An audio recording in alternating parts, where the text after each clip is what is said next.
Okay, so for those of you that don't know me, I want to say hi and thank you to everyone for joining. For anybody that doesn't know me, my name is Meg. I'm super excited to be kicking off our chat and learn today and getting into remote managing strategies with Magda and all of you. So I work as part of the marketing team here, and I'm going to be moderating the chat. And I don't want to waste a bunch of our time, but I do want to go over a little bit of housekeeping before we get started. So like I've been saying, if you would like to participate, we very much encourage it. Feel free to turn your cameras on, come off mute to ask questions. The only thing we ask is that if you're not talking, keep yourself on mute to avoid interference with microphones and sound, that kind of thing. And try to avoid crosstalk. I know it can be hard, but we'll do our best. We'll just try and be polite where we can. If you prefer to write your questions, you can put them in the Zoom chat. You can also feel free to message me privately if you'd like your question to remain anonymous. I'll still bring it up on the chat, but I won't call out who asked the question. So if you've joined one of these before, you know that this is meant to be a conversation. So please feel free, feel free to participate. We are here for the benefit of all of you. So I'll be monitoring the chat box. So just feel free to keep asking questions throughout. If I see something come up in the chat box that relates to what we're talking about now, I'll call it out. Otherwise, I'll wait for a break in the questions to call out whatever's come into the chat box in that time. Lastly, we are going to be recording this session, so you don't need to feverishly write down notes. Everything will be recorded. You'll be sent a link after the session is over with an email so you can rewatch at a later date. It'll also contain a survey that we really, really like you to take. It helps us improve. Every time we do one of these, we learn something new, and so we really appreciate feedback from our community members. So without further ado, I'm going to introduce you to our speaker today. Her name is Magda. I'm going to butcher her last name. I apologize. Sowierszenko. Yeah, very close. Very close? All right, we'll take it. So Magda is the head of marketing and communications at Remote How, and she's the go-to person for any issue you can think of. Together with her distributed team, she leads different marketing efforts, including management of virtual events and social media. She started her marketing tracks in corporate public relations and has since embraced a diverse range of marketing, communications, and growth hacking projects. She has worked with brands such as P&G and Amazon. She's also a Muay Thai beginner fighter and a cat lover. So thank you for joining us today, Magda. Is there anything else you'd like to add to this? Not really. That's 100% me. Maybe the small encouraging for all the ladies here. Do try martial arts. I think they're amazing. Like, they will not only train your body but also your mind and self-confidence. So I'm a big enthusiast of any martial arts. So if you have an opportunity to try, just go for it. All right, so for the sake of keeping things conversational, we've gathered all the questions that all of you submitted prior to this call, and we tried to organize them into what we think is going to be a nice flow. So I'm going to click through to our next screen, and it's going to have a list of the questions. There's actually 2 of these. So if you'd like to take a screenshot now, then you can kind of see what conversations or what questions are going to be coming up in the chat, and that way you don't have to feel like, you can either paste your question for when it comes up later, or you can feel free to ask it whenever you'd like. So that's that first slide. And then here comes the next one. This is our second list of questions. Now we are going to try and leave 3 minutes at the end so that we can close. So I'll keep my eye on time and let you guys know how we're doing. But otherwise, we'll just start proceeding with questions. So. All right, Magda, for starters, what advice do you have for becoming a remote team manager? Okay, hey guys, girls, we only have females, right? From what I'm seeing. So hello everyone, since I didn't say hello yet.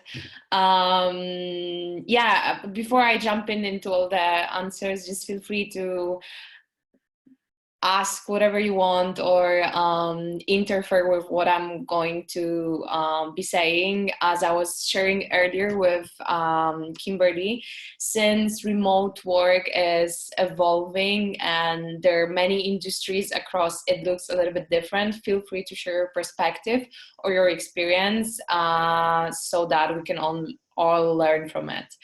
I'd be sharing obviously from my experience, which mainly comes from working with Remote How and working with different clients, and now running an educational program for remote managers. So now jumping back to the questions, and the first one, you have two ways of becoming a remote team manager, either by like internal promotion within your company where you can start leading a remote team, right? And this is how usually people have their first experience with managing distributed or fully remote team. And that is, of course, dependable on what kind of organization you're currently working in.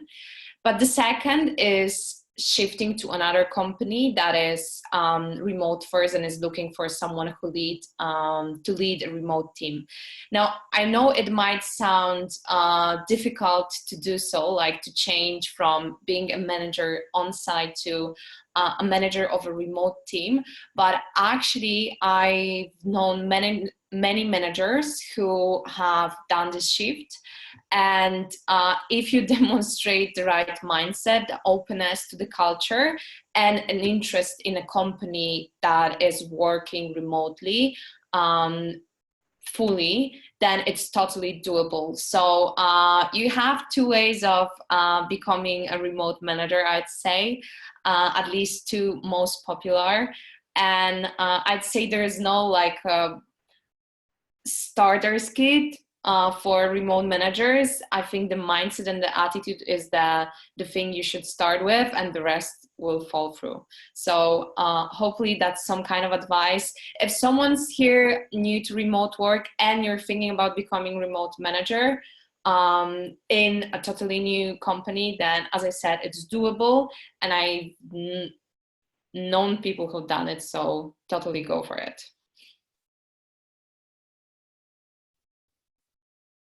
All right, so we'll move on to our next question here. How do you organize yourself before building your remote team? That's a big one. Actually, side note, I think each question should be a separate topic for a webinar or a chat. So if at some answers I might sound shallow or like not going too deep, just, you know, like leave me the comments and I'll try to elaborate more on some topics. But I think this question essentially is about like, how can I set myself for success as a remote worker so that I can set others for success in remote environment? And I'd say, first of all, you have to figure out the working culture that works for you in a remote environment, like how you want to start your day, what way of working is good for you, how to organize your tasks, whether you need to-do list, virtual or physical in your notebook, then how you want to structure your workflows so that you feel productive.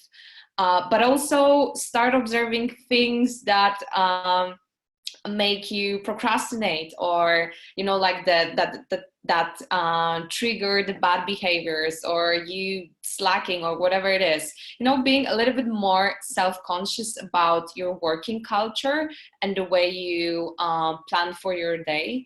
I think when working in an office, and I've experienced it myself, we have this workflow established for us, so we're just following through.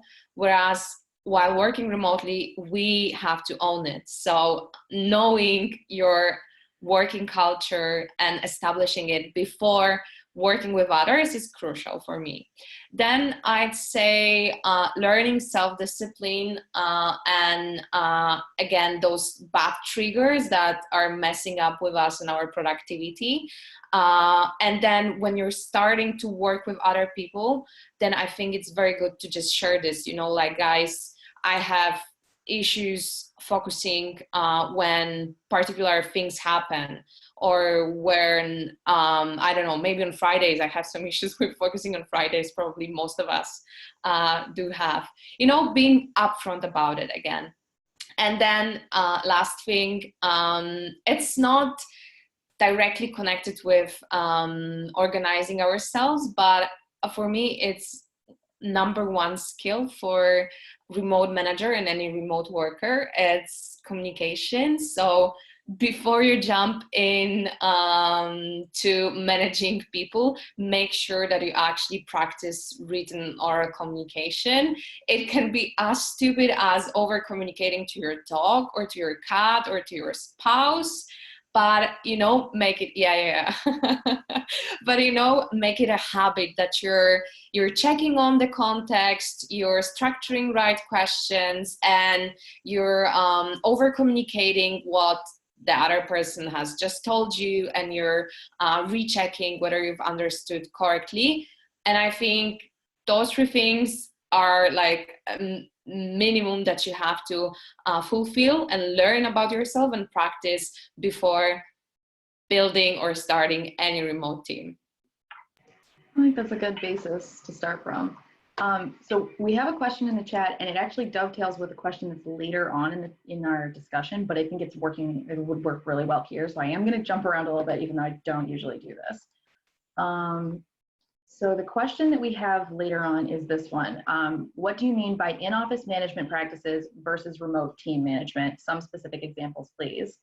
And then the question that was asked in the chat was from Regina, saying that she's doing a handbook of how to work remotely. What would you consider that is essential and needs to be in it? So when we're talking about how to work remotely, that's kind of dovetails with what you were talking about, where you kind of need to get yourself in a good remote workplace before you can really feel like you can take on the management of other team members. But what does that mean when you're kind of comparing in-office versus remote? Again, a topic for a different webinar, but first things that comes to my mind when I'm saying that in-office management is very different from remote management is a culture of working in public that should be present in remote environment. So usually when you're working in an office, and we're talking traditional office, like you work on your part, and then you deliver some results to your manager, and then hopefully this person's passing on further your results, but you work alone. You can have some touch points or meetings, but it's not like you're sharing constantly what you're doing. Whereas in remote environment, I like to implement this mindset of working in public, because it's actually much better to give people the opportunity to opt out of too much information than making them ask for access for more. So that is, I'd say that is the main difference between in-office management practices and remote management practices. And it boils down to attitude, the kind of tools you're using. So for example, like common project management or communication tool, not relying on private emails, etc., etc. So I would say that is the first big difference when you try to compare this to management styles and environments, I would say. Then the second is measuring hours, which is closer to in-office management practices, versus measuring output, which should be a focus on remote management, right? Because as a manager, you should be empowering the people and you should be delivering the results. You don't always work with people in the same time zone, so you cannot really follow through how many hours they're actually working, but you what you should really be focusing on is the result. What kind of result you're receiving at the end of the day. And that is the biggest difference, because when in office, you're usually measuring someone's work by the number of hours they're sitting in front of the desk. And however silly it might sound, when I'm meeting with clients who are interested in transferring to remote space, they always ask me, how are we going to make sure that our employees work? So I'm asking, how are you checking on them now? And there's like dead silence, because they are only measuring the number of hours spent in front of the desk. So that, I would say, that is the second biggest difference. And then the third would be how you build a team and company culture. Very often when managing in office team, you focus on perks connected to the space itself. So you focus on fancy benefits, like I don't know, types of milk you can drink with your coffee, or some fancy space that you can hang out in, or, you know, like other random employee perks that in the end, they don't make a difference. They do make a difference to the environment of the work, but they don't make a difference to what company you're working for, or whether you're enjoying the work, whether you identify yourself with a mission. And this is how the remote management should work. Like, it should bound employees by the mission, by the culture, by empowering them, not by the fancy perks. So I'd say, I think I could go on with like the differences, but I would say those are the three most common, and the ones I myself find the most important. Yeah, hope that was helpful. Cool. No, that's good. That's good.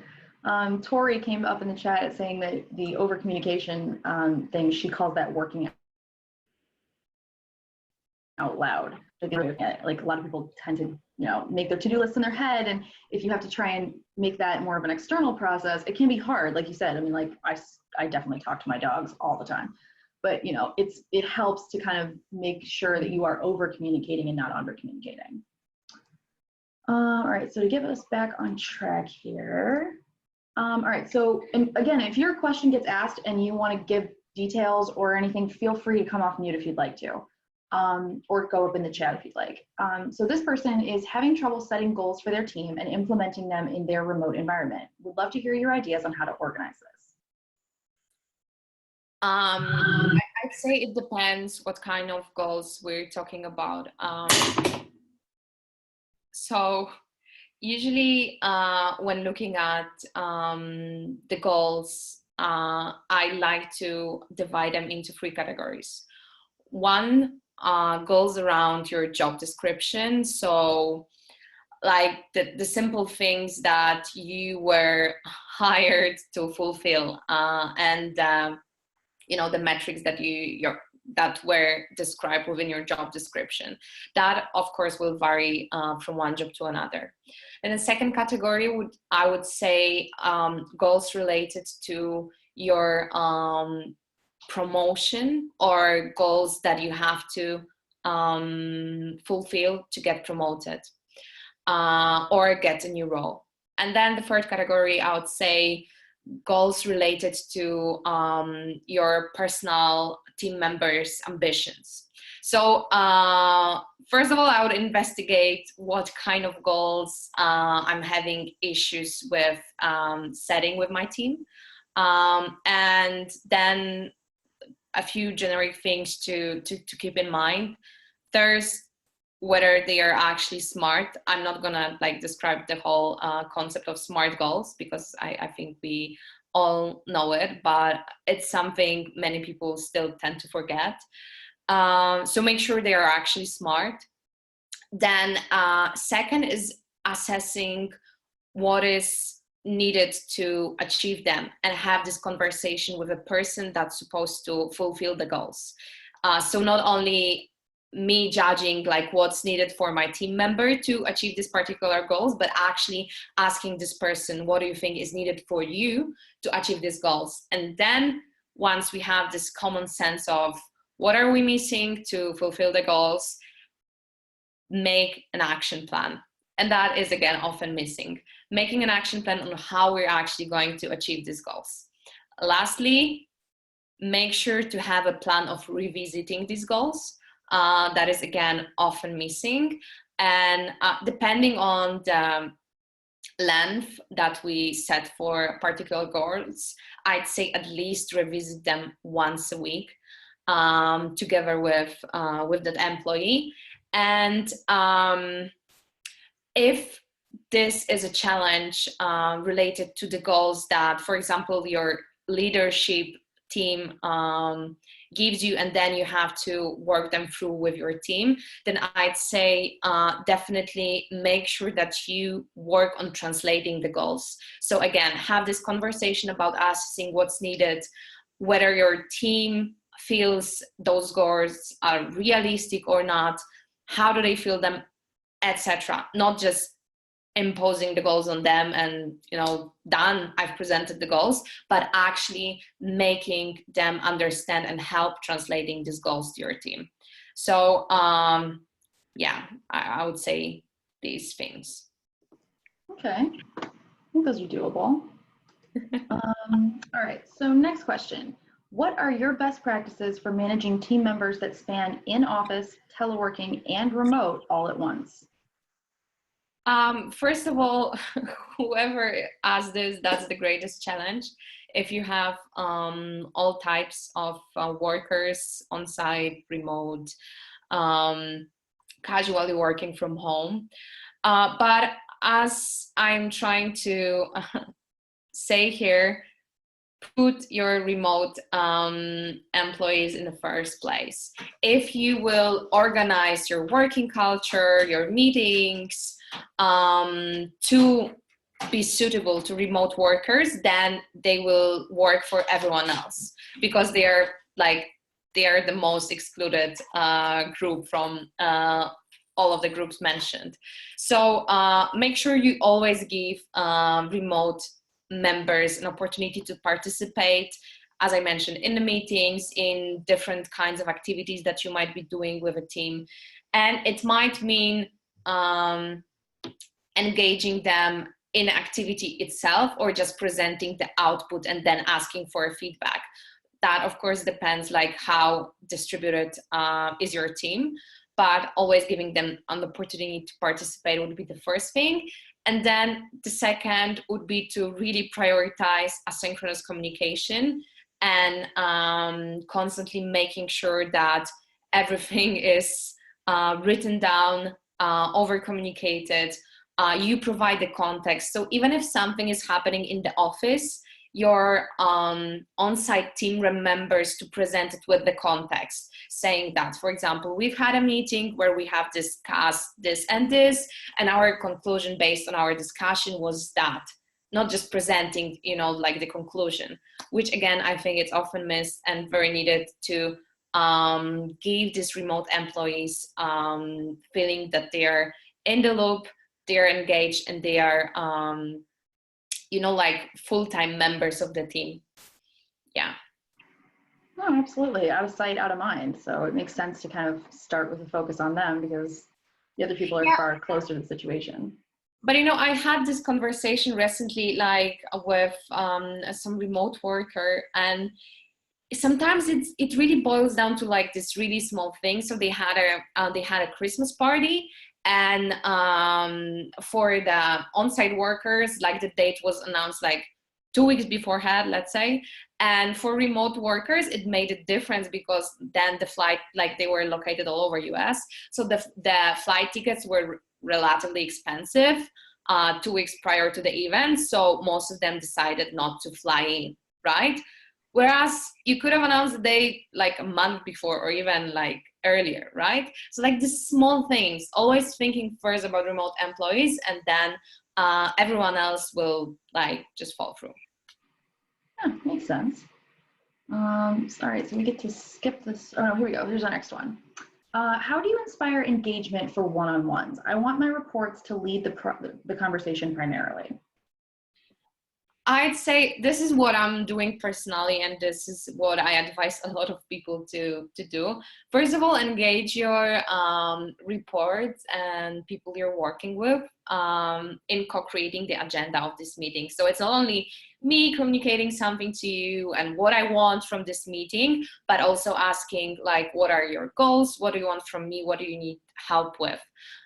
So that's the first thing. And the second, it's less tangible, I'd say, but you know, really being approachable. Sometimes we might think we're approachable and that we listen to people we're working with and we're good communicators, but if people are not coming forward with their questions, with their doubts, and for example, if you're having an issue with micromanagement, which we'll be covering later, then probably it's about you, unfortunately, not about them, because they don't trust you enough to, you know, come and talk to you. So I'd say, yeah, like the first thing, make sure that you co-create this meeting together, and then the second, work on your how you're working with them, whether you're listening, whether you're approachable, and then I think the magic should just happen.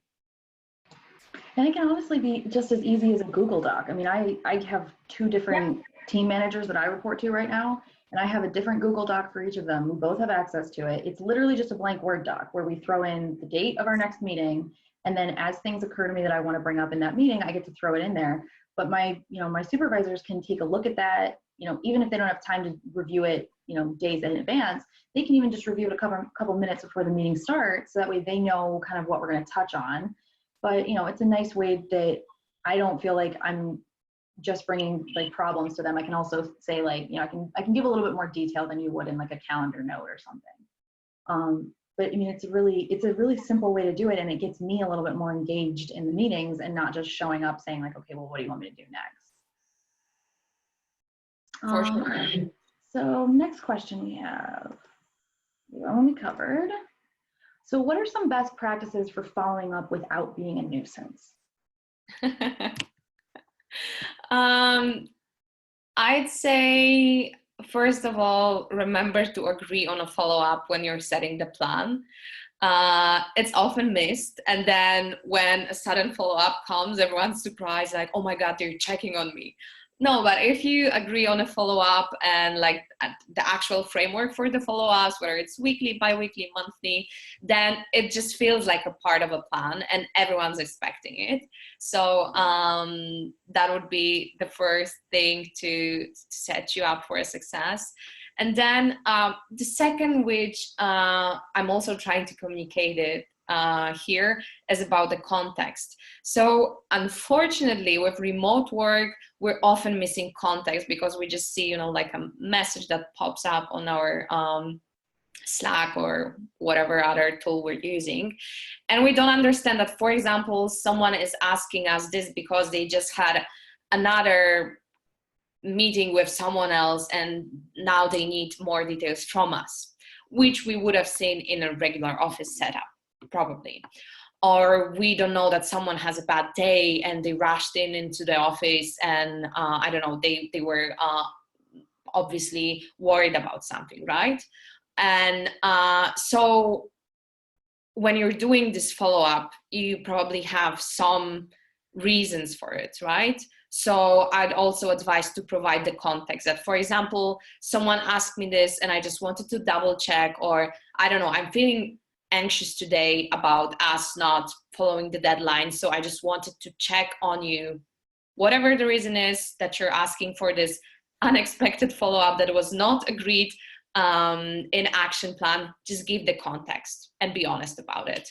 Yeah, I'd say that should make you a successful follow-up person. No, I think that's good.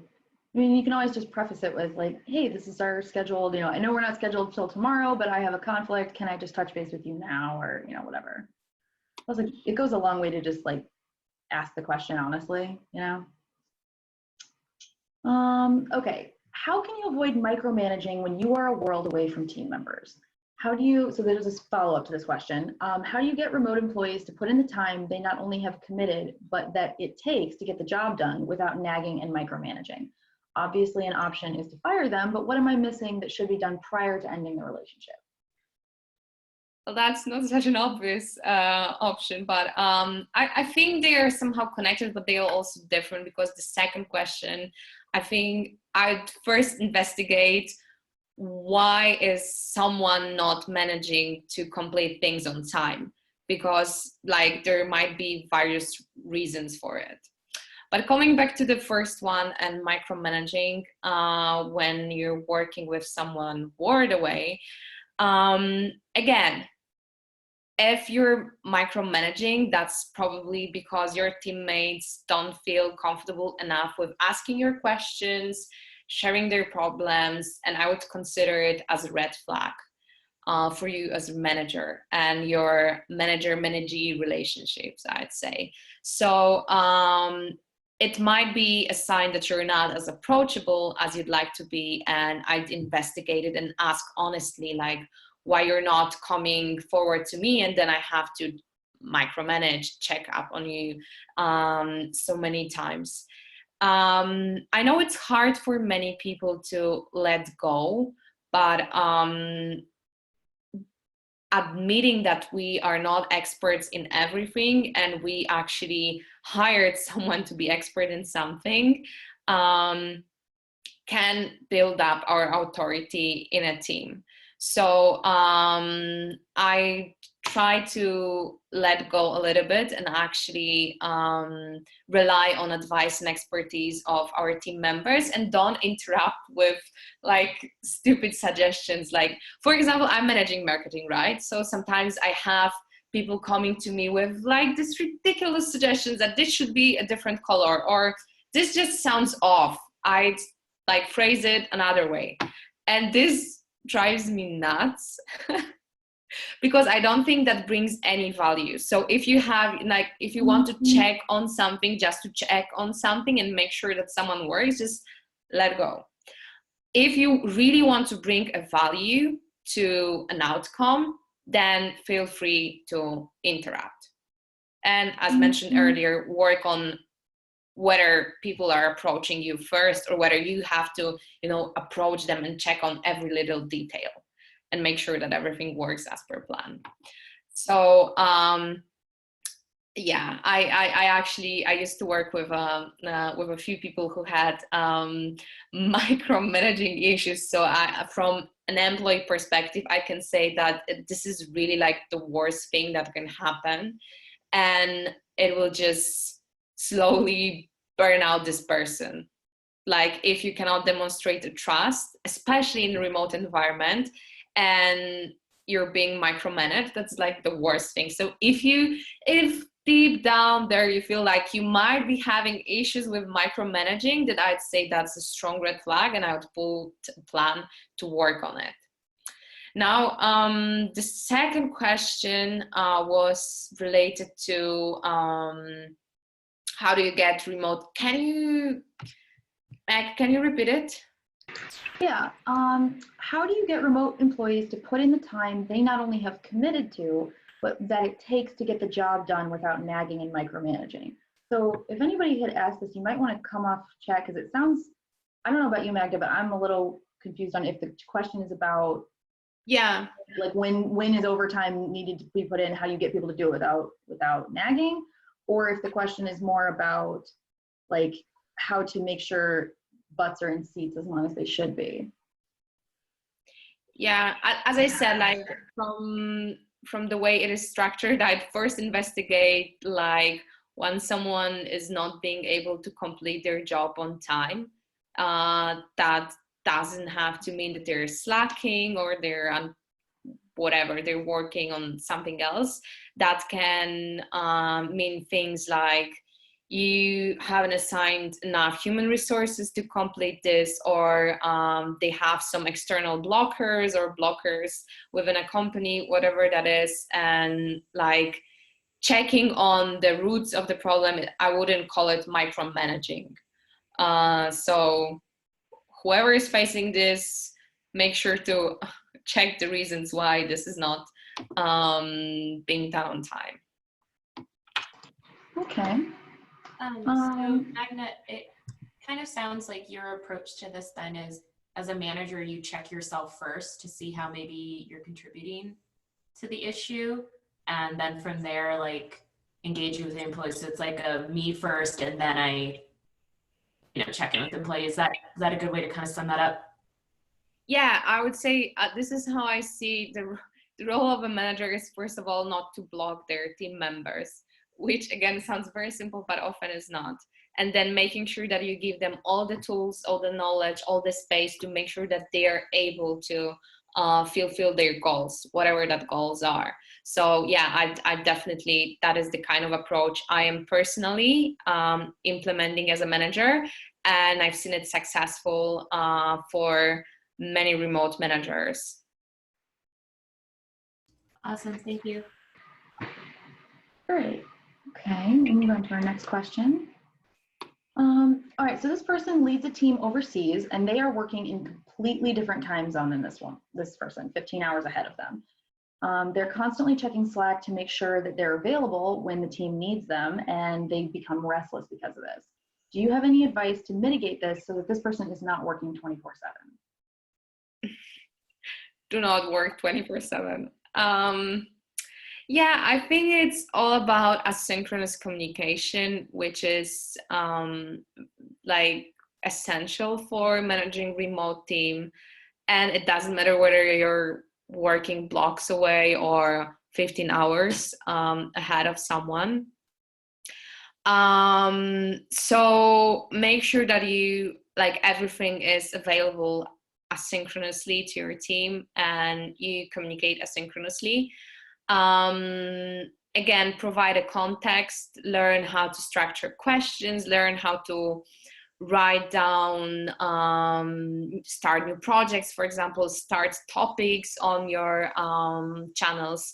If that requires a framework that you create for the whole team, what has to be covered, like, for example, I've recently learned the framework from Doist, how they are kicking off their projects. So they literally have a template that everyone has to fill in to announce the project and communicate it to the whole company.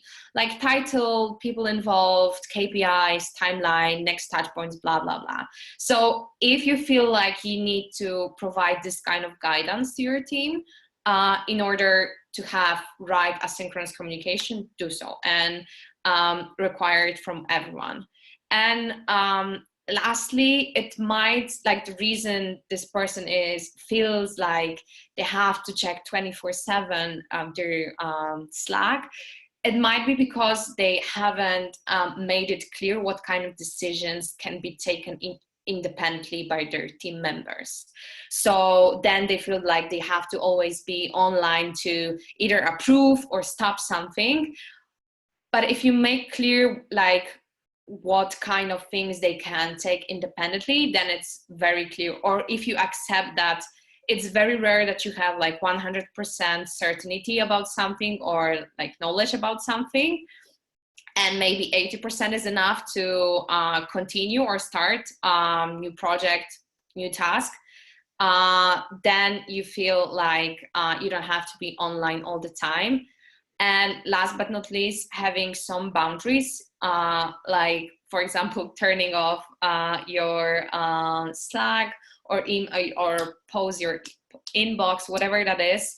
I think it's like with addiction. I think it happens to people who are addicted to work and they really care about the results, which is a good trait, but something you should take care of for your own personal well-being. You have to learn how to stop it from time to time. And there's nothing wrong with admitting that you have maybe issues with checking it all the time because you care about your work, but you also should be taking care of your personal well-being. So small steps, maybe like pausing it for like late night, and then slowly, step by step, extending the time when you're not receiving notification until you reach like a healthy balance. I think that's good advice. You have to set boundaries. You can't expect other people to set them for you. Yeah. All right. So how can you keep people from talking over each other during conference calls? This is something we have, so not very frequently, but sometimes on Chat and Learns too. I would say you can actually draw conclusions from this call. So use the role of moderator in a chat. So if someone wants to speak up, you just like communicate it on a chat, and then whoever is a moderator on a call can take up your question or give you a voice. And then the second rule, it's the rule I'm using with my team. It's based on video communication. So obviously, like, you can raise your hands up, but then like if you have a few people raising their hands, and then it's like kind of confusing who goes next. So I also like using fingers to show who goes next. So for example, when I am the first person to speak after whoever is speaking now, then I'm just showing that I'm the first. And then when someone wants to go second, then he raises second, and then third, fourth, five, six, seven. And then obviously, like, you have to pay attention to whatever is happening, because like the line moves, so you have to adjust like your number.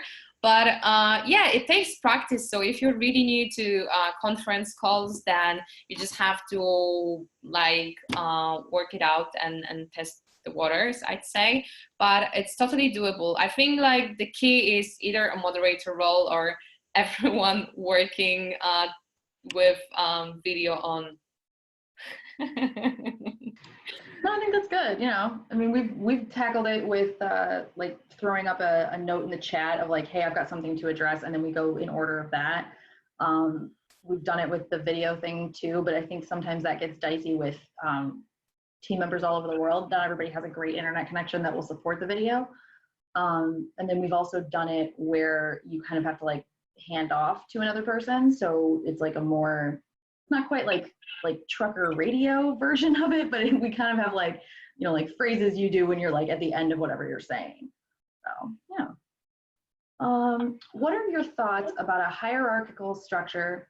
Hierarchical structure within a team. How important is it from a productivity and team dynamic point of view? That's super hard to pronounce, hierarchical. Yeah, I'll practice it more. I'd say that's like an old legacy of business and old times. So I don't think it supports productivity that much. I think, like, of course, it is very important to have clearly set job responsibilities, like reporting system, but that does not necessarily mean that everything have to go from top to bottom. I think what actually works better for companies is making sure that you cascade some of the responsibility to employees. They feel more empowered, and then they feel more productive, more motivated, more engaged, and this will benefit your organization in a much better way.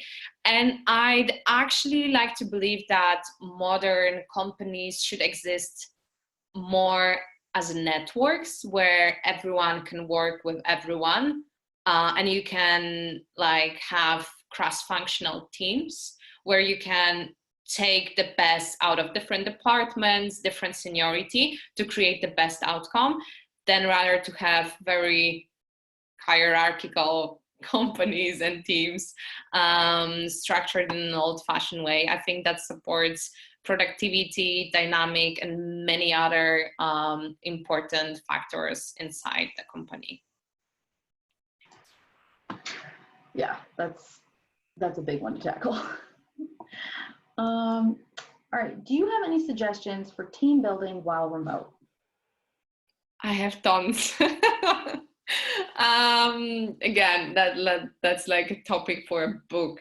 And fun fact, we will be releasing not a book, but like a very extended article on that one soon with Remote How. But first of all, think what kind of team building exercise you need. I think oftentimes like people are just saying, oh, I need team building exercise, but they're not really analyzing what stage their team is on or what are the current needs. So if you're familiar with the Tuckman's model of team development stage, then this is one framework you can use to analyze where your team is at the moment, which I really recommend, by the way. So wherever you are on a team cycle, then adjust the team building activity accordingly. So for example, if you're just forming a team, then maybe, you know, like shooting random questions or having like virtual office tour when everyone's showing their home office setups is fine. But if you're in a storming phase, when you're, you know, testing each other, and when you have people fighting with your authority, for example, then maybe it's better to run my favorite True Colors personality test, or any personality test, to get to know each other on a much deeper level. If you're on norming or performing, maybe you should encourage things like one-on-one learning sessions, or pairing people up to work together. That's actually like an idea that I'm recently obsessed with, and there are a couple of startups that are raising a lot of money to further develop this. It's for people to have virtual co-working, so you can pair up people inside a remote team and ask them to work together. They can chat through it, or they can just, you know, silently work on their tasks, and it proves to boost the productivity of both people on the call. So like whatever team building activity you want to implement, first think what stage your team is on, and then either, if you have no clue on like what is accurate, either email me or Google them, but there are plenty. But first start with what do you really need. Don't just try random building exercises. All right, no, that's good advice. I feel like most of the time people are like, well, just do icebreakers. It's like, nobody wants icebreakers. They're miserable. Even teach people to like keep it professional. So like, let's keep that in mind. Yeah. All right. All right. So how do you keep your team engaged and on target? I think like we've covered already a lot of things about engagement, but then if you're feeling like your team members are disengaged, then I would just dig to the roots of the problem. There might be many people might be not understanding the purpose of their work. They might be missing some skills or tools or whatever that is. That usually causes disengagement. So I would check on, you know, like the basic things that people have to be able to fulfill their goals and job roles. And if you're sure that everything is fulfilled, then I'd investigate the motivations of your team members. There are two types of motivations. One that is driven by external, it's called extrinsic, external factors. So for example, someone might be driven by a promotion or a new title or a raise. So maybe you have to work on, you know, like some motivational system to make them engaged and on target. Then the second type of motivation is within someone, and it's called intrinsic. I cannot pronounce it, but nevertheless, it comes from like internal purposes. When, for example, you're driven by a bigger purpose of your work, by team dynamics. So you have to make sure that this is also fulfilled for your team members, in order for them to be engaged and on target. Very often, this really requires just a simple conversation or discovery, like what really motivates you. But I've seen many times managers applying like bad rewards on people, like on the people who are motivated by different things. So, for example, always giving a raise, it's not always an answer. So yeah, I would say if you're sure you're fulfilling all of the basics, then make sure to investigate on what motivates your people and whether you're actually providing right rewards. Okay. So this one's a little bit long, so we're going to try and take this as like break it out into separate questions if we need to. How do you suggest setting boundaries or agreements for the remote team Slack channel? I want my colleagues to feel comfortable to be themselves, but the conversation has turned borderline offensive with political opinions. How often should you arrange face-to-face meetings? So we kind of have like a two-part question here. Yeah, I'd say when it comes to like communication culture, I'd say first of all, because this sounds like there are no boundaries set, or like there is no agreement about like policy on internal communication. So I'd make sure, and if it's not, it's okay. It's something you can still fix. So I would do a session with a team to make sure that we actually put some policies and rules in place, and we put them in a public so everyone is able to see them.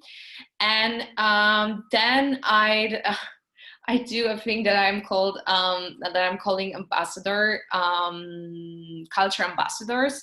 So I then rotate this role from one member to another, and empower them to check on the policies and remind people to like behave accordingly.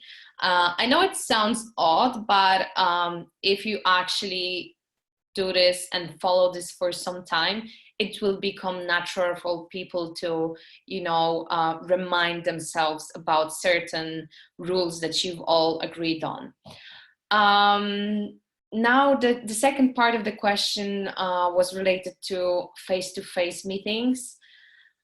I'd say it really depends. It depends on the size of your team, on like what kind of people you're working with.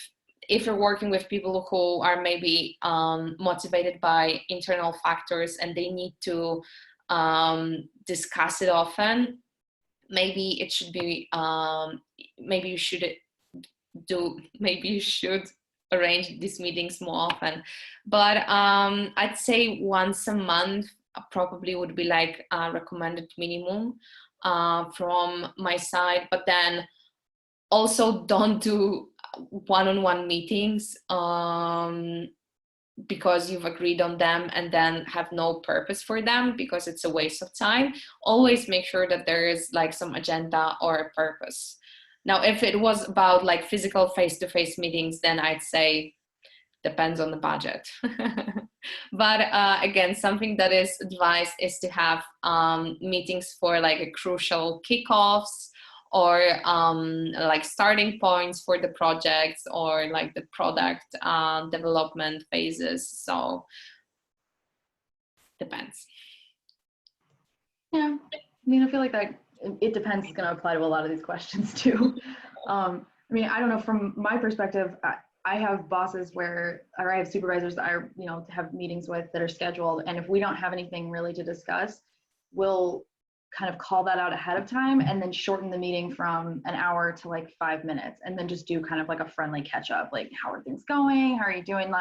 We don't keep it quite so work focused. And it also helps a little bit with the familiarity aspect. I mean, I don't know about you, but until I think I worked for 4 or 5 months before I met a single person in person that I actually worked with. So it's kind of nice to get that, have that sort of water cooler time that you really miss out on not being in an office setting. Okay, so are there any specific tools or platforms for best communication maintenance or upkeep on remote teams? And this person has a sub question. It says, I work in a highly regulated environment where cloud-based tools are not allowed. What methods can I use to improve my remote communication without relying on email? I'm not sure whether this came from one person or those are like two different questions.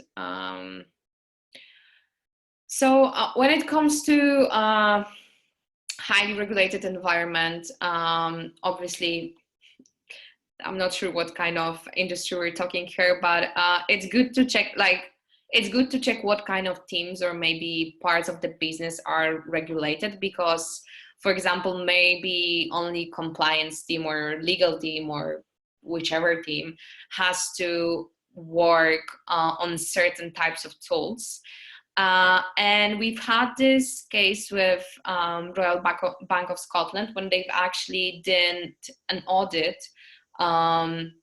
checking how many employees would be allowed to be working remotely and to work on cloud-based tools, and it turned out that it was around 80% of the whole company.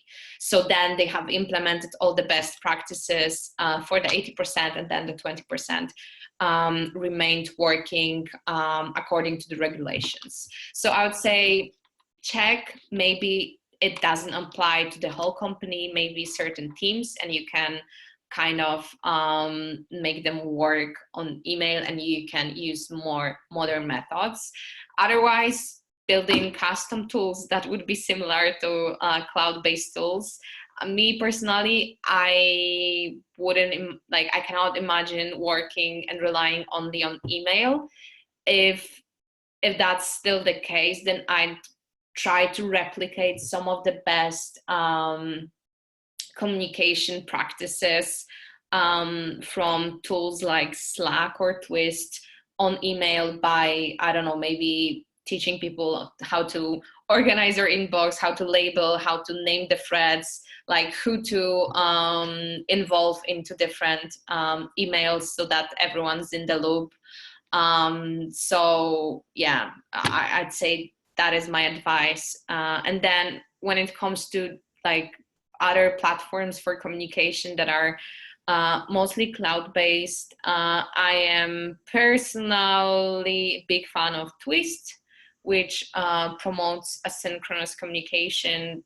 That's the tool we're using.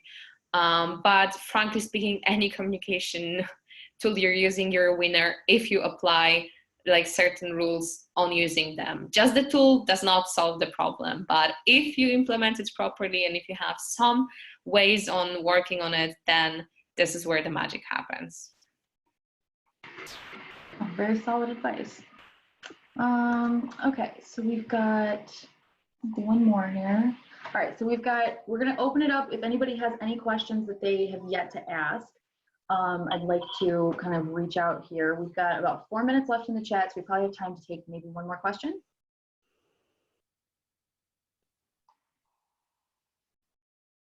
And then if nobody has one, we can kind of go back and see if maybe there was, oh, hold on, we got one. We got one coming through, somebody's typing in. I'm reviewing the chat now. Yeah, amazing advices from Jasmine. I actually have a question. So, and I know we kind of covered it in like an general, but in terms of like the weekly meeting or monthly meeting, I have a hard time with like our agenda, and it just sometimes feel like our agenda is just us like updating each other on like a to-do list, essentially, not actually like moving the needle on tasks. And I'm sure others feel that as well, because the only time we connect as like an entire team is every Monday. And so we're just really trying to get creative. Besides, like, we're pretty good at the team building and building that, but it just feels like when everyone goes to update each other, it's like this is what I did, this is this, rather than like an engaging conversation. So is there any like agenda blogs or tools that you've used or would recommend?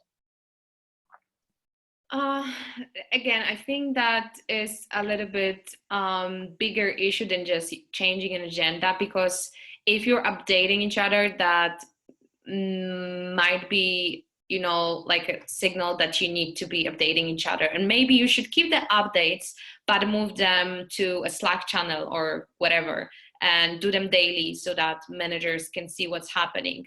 But then those weekly meetings, you can, for example, gather like the biggest challenge from each team member, and then you would call them like weekly meetings for solving challenges, or like some more catchy name, and then structure the questions you're throwing at your team a little bit differently to make them sound like this is the problem and how would you approach it. So yeah, from the first glance, that would be something I think about. We, for example, at Remote How, we have moved the updates into a channel that's called Daily Progress. When we do check-in and check-out, at the beginning of the day, you're checking in, and then you check out saying, what have you done and what kind of blockers you might be having.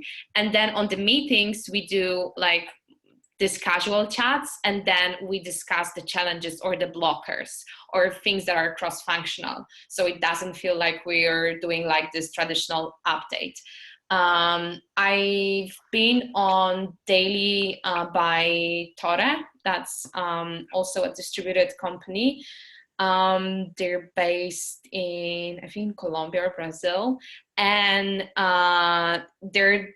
their meeting was basically a team lead going through like all the written check-ins and then asking everyone what are their blockers, not achievements, not like things you've done, things you're proud of, what are your plans to like do today. No, just blockers and challenges you want to throw at the team so we can take advantage of the, you know, like collectiveness and try to address them like all together.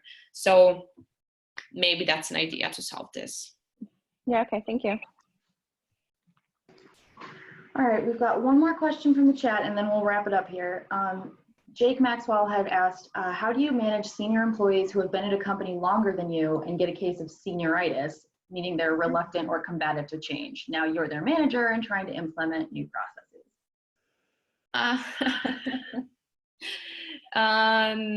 That's a good one. I'd say, again, I'd try to turn them over into like people responsible for implementing the change. This is what I've done once with implementing Asana inside a team. So there was like this one person who was really hesitant towards starting to work on a new project management tool. So I took that person and I told them, listen, I know you're hesitant. I really appreciate it.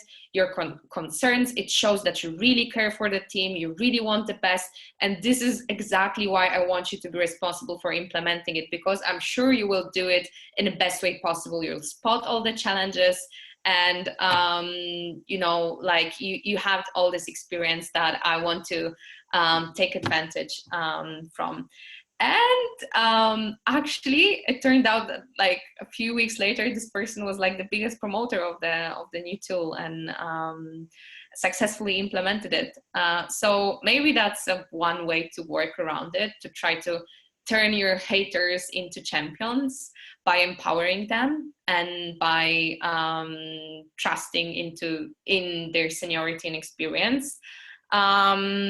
Yeah, so I try that. Otherwise, just a conversation and asking why they're behaving like this and asking them for a little bit of trust and agreeing on implementation time. And then if the concerns will follow through, then maybe you come back to the conversation and you will revisit the plans and then maybe work on some changes together. Yeah, I think that's a really good point. And we've got actually some really interesting answers in the chat, so feel free to read those, guys. And that chat, the text, anything that was public text in the chat will be, I think, attached to the bottom of the video when it's uploaded on our blog. All right, so, sorry.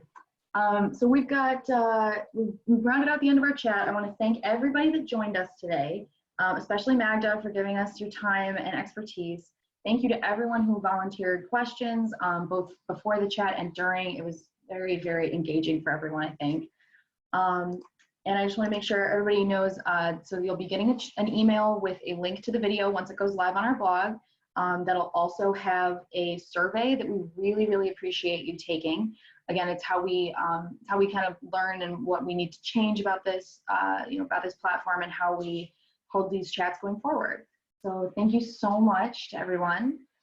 Magda is also throwing up some stuff in the chat here too.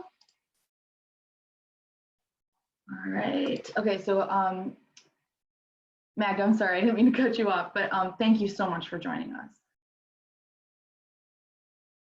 All right, so Magda's highlighting remotehow.com. If you have questions, her email is in there, magda@remote-how.com. So thanks so much to everyone for joining us.